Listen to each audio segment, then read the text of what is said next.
Wolverhampton Wanderers have been officially relegated from the Premier League after 8 long years in the Premier League.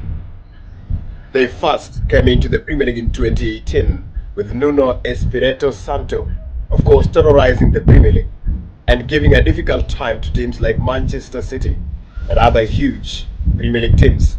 Now Coventry will be coming to the Premier League with their coach Super Frankie, and we wait to see what they are going to do in the Premier League. Today we want to talk about the relegation battle.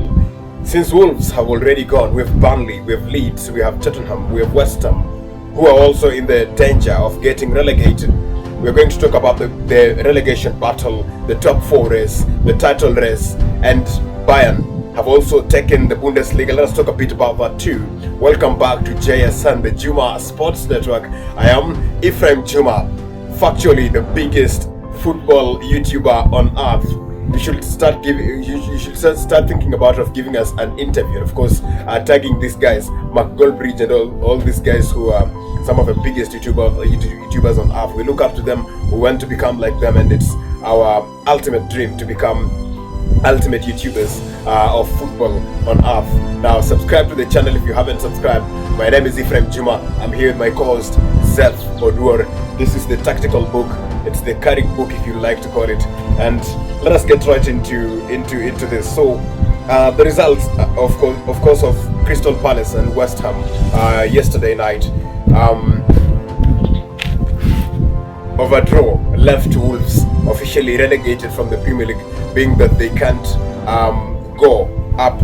Of course, they can't meet the points that West Ham have, and even eclipse them to avoid the relegation zone. Now, they ended up with just 17 points after 33 games in the Premier League campaign, and this is very, very disturbing. You know, and first, when they started the season, Wolves went 19 games without a single win. That is very disastrous, and of course it's a start that shows that you can go home and meet, of course, bad results like this will just make you go home. And of course, with a relegation battle like this, 19 games without a win is a negative record in the Premier League, and of course one of the worst that has ever been seen by any team in the recent history of the Premier League. What do you think about Wolves getting relegated? Is it something you expected this season, or is this something that has come to you by surprise? It has come to me by surprise. I think many of the Premier League fans are not expecting Wolves to be among the teams to be relegated this season. But from the poor performance, I think they deserve it. They had a very bad start of the season, and then it continued until they sacked their coach. Who's this guy? What's his name? The guy who left for this guy coming in. They were having a very, very bad run.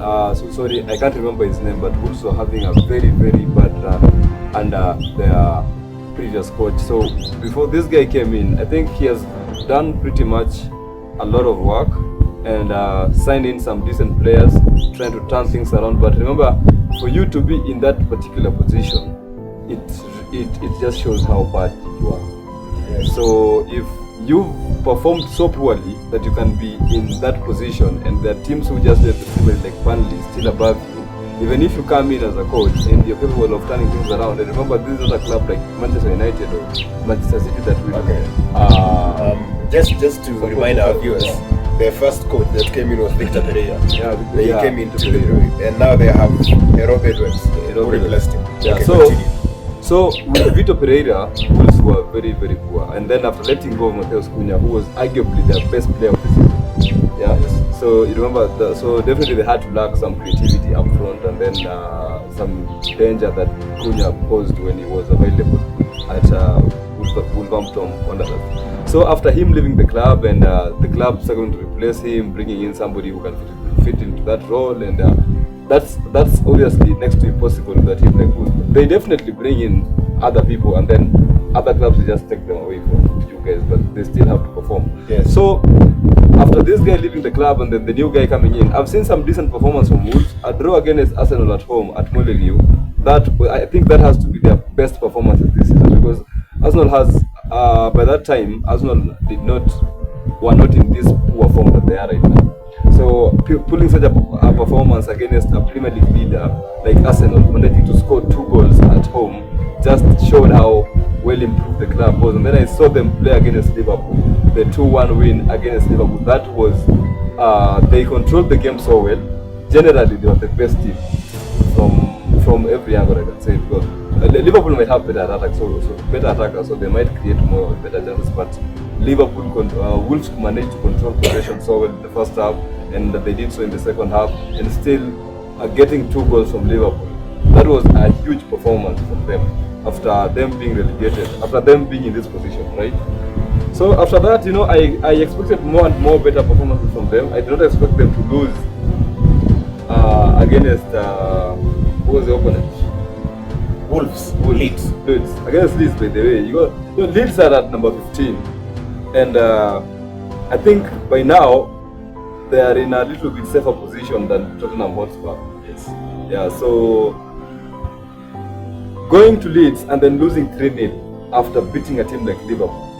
If you look at it and try to imagine how good Liverpool are compared to Leeds, I mean, I did not see that coming. So you didn't believe that after playing such a game against Liverpool, they were going to be useless against Leeds. Playing so well against Arsenal, playing so well against Liverpool, and then you come to Leeds and you concede 3 goals to Leeds. I mean, what was the problem with the game? I don't know what the game was. And you know what? Let us also talk about other teams that are going to face relegation. We have Burnley, 20 points, Tottenham, 31 points, and then West Ham, 33 points. Now, of course, Nottingham Forest has already gone, it's 36 points. My question is, between Burnley, Tottenham, and West Ham, which teams do you think are likely to be relegated?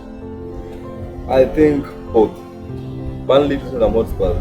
It's after Wolves, it's Burnley, then Tottenham Hotspur, right? Yes, so then West Ham. Yeah, I think the 3 of them are gone, and I don't think if West Ham are going to lose that position. With my good friend Nuno Espirito Santo. Yeah, Nuno also I think Nuno Espirito has been one of the best coaches for the last 5 years in the Premier League. Because we've seen him at Wolves, but he had a bad run at Tottenham Hotspur. Then of which we were expecting at least Tottenham to be a better team than Nuno Espirito Santo, but it just didn't happen. And so it did not happen for Antonio Conte, and so was Mourinho. But him going to Nottingham Forest, he somehow got back to who he was at Wolverhampton Wanderers. Good, brilliant performance by Nottingham Forest, except that he was sacked by the club owner. I don't know. They were having some issues with the club owner. I think they were not having a good relationship with him. Then going to West Ham, even if West Ham are at this situation where you need things to be turned around, Nuno Espirito Santo can defend so well. So he doesn't need to be playing exactly what you want him to play, but at least he will be sure of getting a point. Yes. Yeah, he can secure a point. He can secure a point against big clubs. He's very good at that. So when it comes to battling the relegation battle, and then you have to also consider that the people you are below you are at their poorest form. For you to be above them, yeah, they have to be poorer than you. So I don't think if Tottenham Hotspur are going to overtake West Ham United anytime soon, and I don't think if West Ham United and Nuno Espirito Santo are going to lose that position to Tottenham Hotspur. So it's safe to say that Tottenham Hotspur getting relegated. If we consider that Roberto De Zerbi just came in and he wants to turn things around, Tottenham Hotspur to play the way he wants, then he also needs to bring in players that suit his style of play. So it's going to take time to build that squad. Okay, let us talk about another team here, Newcastle United, a team of interest here. Newcastle United is one of the best teams in the English Premier League. But this season, courtesy of them being in the Champions League, of course, focusing on different competitions that are go. They are now in the 13th position. That means no European football for them next season. Yeah. Do you think they will be terrorizing teams next season, given that they'll not be playing in the European competitions? If we look at Eddie Howe's record, I think he's been here long enough for us to know how he performs when he's not. And he's likely to be. Yeah, he's likely to be. And I think by now, if you've been following Newcastle United ever since Eddie Howe came in, I think you know how good Eddie Howe performs when he's not participating in the Champions League matches, or maybe the Europa Conference League. So I think the poor performance somehow is sponsored by being involved in the Champions League matches and then coming to play